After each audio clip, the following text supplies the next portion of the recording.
yung BICAM report at bakit pinirmahan ng members. So the House and the Senate ratified defective BICAM report.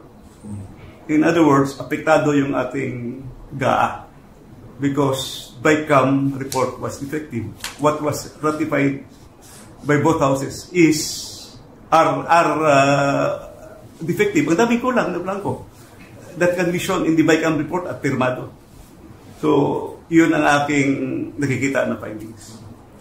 Thank you, Congressman Sid. Just before we get the input, the insights of President Duterte, just to refresh the timeline, this bicameral report was signed and ratified last December 11. Yes, December 11, ang final meeting nila ng Bicameral Conference Committee report at pinirmahan ng members.